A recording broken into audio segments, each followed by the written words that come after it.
दोस्तों आज हम जा रहे हैं शीतला सप्तमी का पूजन करने के लिए। इसके लिए मैंने मीठे चावल बनाए हैं और साथ में चने की दाल भिगो के रखी थी और ये कुछ पोहे बनाए हैं और साथ में थोड़ी ये दही रखी है और एक लोटे में जल लिया है। तो ये थाली को ढक करके और अब हम जा रहे हैं पूजन करने के लिए शीतला सप्तमी माता का। ये जो पूजन है ये होली के बाद जब सप्तमी पड़ती है या अष्टमी के दिन या फिर उससे भी एक दो दिन पहले, मतलब होली के बाद अष्टमी तक इसको कभी भी इसका पूजन कर लिया जाता है। तो ये हमारे यहाँ पार्क में माता बनी हुई हैं, तो वहाँ पर सब लोग इस तरह से पूजन कर रहे हैं। ये देखिए, ये पीपल का पेड़ है, बड़का पेड़, ये यहाँ पर भी पूजन कर रहे हैं लोग। और साथ में उधर पीछे केले का पेड़ है, वहाँ पर भी पूजन कर रहे हैं। इधर ये माता बनाई हुई हैं, इन माता पर पूजन किया जाता है। और ये पीपल का पेड़ है, यहाँ पर भी पूजन हो रहा है।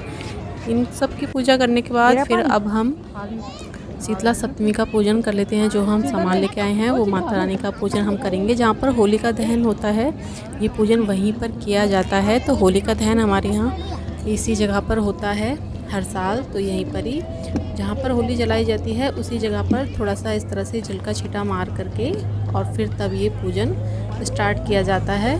तो इसके लिए इस तरह से मुट्ठी भर भर के और 9 जगह हम पोहे रखेंगे।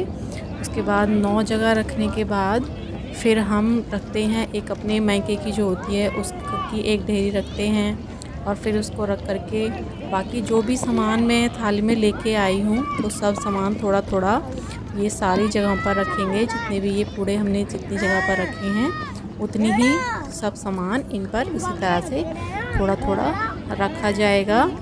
तो इस तरह से कहते हैं कि माता रानी का आशीर्वाद मिलता है पूरे परिवार को, बच्चों को, बड़ों को, सभी को। तो इसलिए ये पूजन किया जाता है इसी महीने में होली के बाद किया जाता है। ये होली के बाद जो भी मतलब हम तो सप्तमी के दिन करते हैं, कोई भी सोमवार या शुक्र का दिन पड़े तो उस दिन भी कर लेते हैं। तो इस तरीके से ये पूजन किया जाता है। तो 9 जगह इस तरह से मैंने माता रानी की ये ढेरी बना करके रख दी हैं। उसके बाद एक मैंने जो हमारी सासू माँ हैं उनके मायके की, वो आज चल नहीं सकती, वो थोड़े बीमार रहते हैं, तो इस चक्कर में मैंने उनकी भी रख करके पूजा है। देखिए उस तरह से रखा है। इन पर अब थोड़े थोड़े हम मीठे चावल रखेंगे इस तरीके से। और मीठे चावल, इसमें मीठे चावल ही बनते हैं। आप चाहे गुड़ के बना सकते हैं, बिना दूध के बनाए जाते हैं, मतलब खीर नहीं बनाई जाती है, खाली चावलों में मीठा डाल करके उनको सूखे बनाए जाते हैं। चाहे तो हम गुड़ के बना सकते हैं और अगर गुड़ नहीं है तो चीनी के भी बना सकते हैं। तो इस तरीके से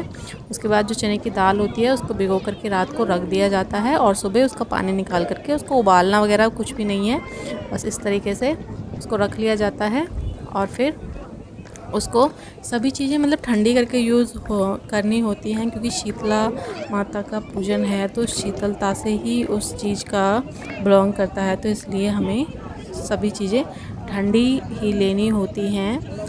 तो इस तरह से ये पूजन किया जाता है। सभी लोगों के यहाँ मतलब अलग अलग तरीके से किया जाता है, सबकी अपनी अपनी परंपरा होती हैं। जैसे उनके बड़े बुजुर्ग पहले से करते आ रहे हैं, लोग उस तरीके से करते हैं। तो होलिका दहन के समय सभी जानते हैं कि जो प्रहलाद जी थे उनको उनकी बुआ होलिका में लेकर के बैठ गई थी जब होलिका जल रही थी। और वो ब्रह्मा जी की चादर जो उनको मिली हुई थी ब्रह्मा जी से वरदान में, उसको लेकर के बैठी थी। तो फिर उन्होंने सोचा कि मतलब मैं तो बच जाऊंगी इसको ओढ़ करके और प्रहलाद जी चल जाएंगे, लेकिन ऐसा नहीं हुआ। और भगवान का, क्योंकि उनको भगवान उन पर प्रसन्न थे, प्रहलाद जी भगवान की भक्ति करते थे, तो इसी चक्कर में बुराई जो है वो जल गई। क्योंकि जो होलिका थी उसका जो अंदर की भावना थी वो गलत थी, तो वो जल गई और प्रहलाद जी बच गए। तो इसी वजह से यहाँ पर कि होलिका में बुराई जल जाती है और होलिका जब दहन होता है तो बुराई जल जाती है, अच्छाई बच जाती है। तो इस तरीके से इसी मान्यता के अनुसार यहाँ पर इस माता का पूजन किया जाता है।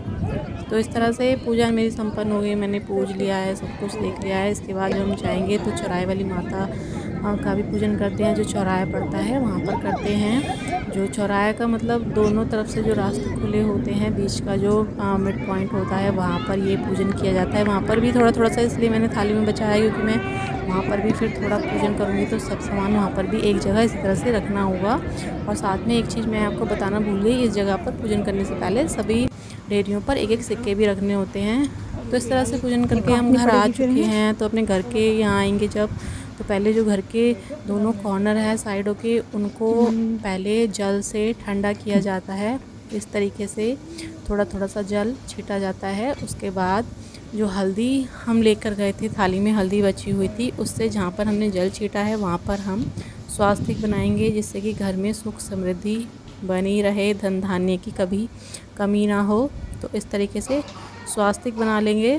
तो इस तरीके से आप भी बता सकते हैं मुझे कमेंट सेक्शन में लिख करके कि आप के यहाँ किस तरह से ये पूजन किया जाता है, क्या क्या बनाया जाता है, किस तरह से आप पूजते हैं। तो अगर वीडियो अच्छी लगी हो तो वीडियो को लाइक करें, ज़्यादा से ज़्यादा शेयर करें, साथ में चैनल को सब्सक्राइब ज़रूर करें। देखिए एक तरफ मैंने स्वास्तिक बना दिया था, दूसरी तरफ उसी तरीके से अब मैं स्वास्तिक बना रही हूँ। तो इस तरीके से ये पूजन किया जाता है और माता रानी का इससे आशीर्वाद मिलता है। हमारी संतान जो होती है उस पर कोई भी आने वाली समस्या टल जाती है। तो इसी तरह से वीडियोस देखते रहिए, चैनल को सब्सक्राइब ज़रूर कीजिए।